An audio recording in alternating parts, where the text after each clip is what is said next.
Oke, hai semuanya, selamat datang kembali di channel Kukulutus. Dan di video kali ini gue akan mengulas alur cerita dari film requestan dari salah satu teman kita. Film ini berjudul Apa Yang Diinginkan Sekretaris Baik. Waduh, kira-kira apa ya? Oke lah, daripada penasaran, hayu atuh kita langsung saja bang merangkeun ke ceritanya. Wah. Film diawali dengan memperlihatkannya seorang wanita bertubuh gitar Spanyol yang baru saja turun dari mini covernya. Wanita ini bernama Jiwon, di mana ia telah direkrut oleh salah satu perusahaan di Korea untuk menggantikan sekretaris lama yang akan melakukan cuti karena sedang hamil buncit. Ia lalu berjalan ke dalam kantor dan berpapasan dengan dua orang pria yang merupakan karyawan di kantor itu. Kita sebut saja kedua pria ini bernama Oh-chan dan Jack. Mereka juga merasa senang atas kehadiran sekretaris baru itu yang bodinya ala-ala gitar Spanyol. Singkatnya, Jiwon lalu berkenalan dengan atasannya yang bernama Pak El. Setelah itu, ia lalu diajarkan tentang apa-apa saja pekerjaan di sana oleh sekretaris lama yang akan melakukan cuti hamil tersebut. Beberapa waktu kemudian, Pak El kemudian datang dan langsung menatap Jiwon dengan tatapan yang kacau deh pokoknya. Gimana aja lu kalau lihat cewek bening dikit ngiler, aduh. Pada keesokan harinya, Jiwon mulai bekerja dengan rajin dan giat. Dari mulai membereskan dokumen, membersihkan peralatan elektronik, ngelap lemari sampai kinclong, juga sampai membuatkan kopi hidung untuk Pak El. Namun saat akan mengantarkan kopinya kepada Pak El, ia malah patubruk dengan si Oh-chan. Secara otomatis kopinya pun tumpah mengenai sarang burungnya si Oh-chan. Jiwon lalu meminta maaf atas kejadian barusan dan ia berniat untuk membersihkannya. Akan tetapi karena malu si Oh-chan ini malah menolaknya. Namun saat dia di kamar mandi, si Ontohodi ini ia malah senyum-senyum sendiri seperti orang yang habis dapat rezeki nomplok. Wah. Setelah itu si Oh-chan dan Jack terlihat sedang duduk di atas gedung kantornya. Di sini mereka membicarakan Jiwon yang ala-ala gitar Spanyol itu. Setelah jam pulang kantor, mereka mendatangi Jiwon untuk berpamitan pulang terlebih dahulu. Karena si Jiwon ini belum beres atas pekerjaannya. Singkatnya, setelah Jiwon sudah beres atas pekerjaannya, Jiwon lalu mendatangi Pak El di ruangan kerjanya untuk berpamitan segera pulang. Singkat cerita, terlihat Jiwon bersama si Oh-chan dan si Jack juga semakin hari semakin dekat saja. Dan di sini mereka tengah mengobrolkan tentang pekerjaan mereka. Beberapa saat kemudian Pak El kemudian datang dan mengajak mereka semua untuk pergi bersenang-senang di suatu bar saat jam pulang kantor. Setelah di bar, mereka lalu senang-senang sambil mabok ciu dan sebat santuy. Namun tak lama kemudian, Jiwon lalu berpamitan untuk segera pulang kepada mereka. Namun sepertinya terlihat Pak El ini merasa kecewa atas kepergian Jiwon dari bar tersebut. Dengan jurus tukang tikungnya, Pak El kemudian mengantarkan Jiwon untuk pulang dengan menggunakan sebuah taksi. Sesampainya di depan rumahnya si Jiwon, Pak El kemudian menyatakan perasaannya pada Jiwon. Mendengar hal itu, Jiwon lalu terkejut dan hanya bisa diam aja kayak patung. Saat Pak El ingin bergegas untuk pergi, tiba-tiba saja Jiwon menahan Pak El dan mengajaknya untuk masuk dulu ke dalam rumah.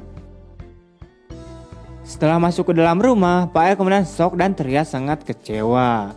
Di mana ia melihat foto Jiwon yang sedang bersama dengan pacarnya yang nempel di dinding. Udah kayak cicak aja tuh foto, oi.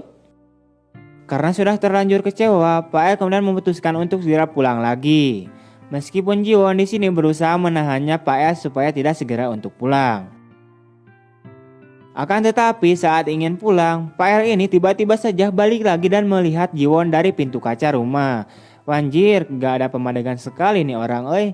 Dan ini terlihat si Jiwon ini sepertinya kode keras ini mawa, oi. Dengan lincahnya Pak El langsung tancap untuk bermantap-mantap dengan si Jiwon. Keesokan harinya, Pak El lalu menghubungi Jiwon untuk segera membuatkan kopi dan mengantarkan ke ruangan kerjanya. Dengan cepat, Jiwon lalu membuatkan kopi dan langsung mengantarkannya kepada Pak El. Tanpa berpikir panjang terlebih dahulu, dengan rasa gregetnya, ia langsung menarik Jiwon ke pangkuannya dan kemudian mereka pun bermantap-mantap beruah ii. Sementara itu si Ochan yang mendengar suara dalam ruangan kerjanya si Pak El, ia lalu berniat untuk membukakan pintunya. Akan tetapi ia kagak jadi. Karena tiba-tiba saja Jack nongol dan mengajak si Ochan untuk duduk di atas gedung kantor. Padahal kalau dibuka bakalan ikutan. Waduh. Setelah pulang jam kantor, si Ochan dan si Jack berpamitan untuk segera pulang pada si Jiwon. Akan tetapi di sini si Ochan merasa ada sesuatu yang disembunyikan. Namun ini kayaknya bukan keadilan, karena si Jiwon ini selalu telat untuk pulang dari kantor tersebut. Dengan rasa penasaran, si Ochan mencoba untuk kembali lagi ke atas kantor dan mulai mengintip ke ruangan kerjanya Pak El. Ia lalu hokcai saat melihat Pak El dan si Jiwon sedang bermantap-mantap di ruangan tersebut. Singkat cerita, saat di kantor, Pak El kemudian mengatakan pada Jiwon bahwa ia akan pergi untuk meeting dengan klien di luar kantor. Jiwon kemudian memberikan semangat kepada Pak El, yaitu atasannya itu. Setelah itu, tiba-tiba saja si Ochan datang ke ruangan si Jiwon. Melihat hal itu, Jiwon lalu meminta si Ochan untuk ngecek hasil laporan kerjanya. Dan di sini si Ochan dipuji oleh si Jiwon karena ia sangat cerdas untuk memperbaiki laporan kerjanya. Tanpa berpikir panjang, Ochan yang melihat kesempatan itu, ia langsung tancap untuk dengan si Jiwon. Wah. Keesokan harinya di kantor, Pak El dan semua karyawan terlihat sedang meeting gawat darurat. Di sini Pak El memberitahu mereka bahwa ada salah satu klien yang mengajukan kerjasama dengan perusahaan ini. Namun ia meminta terlebih dahulu sejumlah uang yang cukup besar sebagai tanda perjanjiannya. Namun semua karyawan mencoba meyakinkan Pak El agar ia menerima perjanjian tersebut. Dan pada akhirnya Pak El langsung mengirimkan sejumlah uang ke klien itu sebagai tanda persetujuan. Tak lama kemudian Jiwon kemudian datang. Tak lama setelah itu mereka pun kemudian bermantap-mantap kembali. Wah. 1 bulan kemudian Jiwon sudah bekerja di perusahaan itu. Terlihat Pak El yang akan menemui Jiwon di ruangan kerjanya. Namun ternyata si Jiwon ini tidak masuk kerja. Setelah itu ia menemui si Jack dan si Ochan. Namun tiba-tiba saja si Ochan memberitahu Pak El bahwa semua uang perusahaan di akun Dana sudah hilang dibawa kabur oleh seseorang. Sontak Pak El pun kemudian terkejut dan kebingungan mendengar hal tersebut.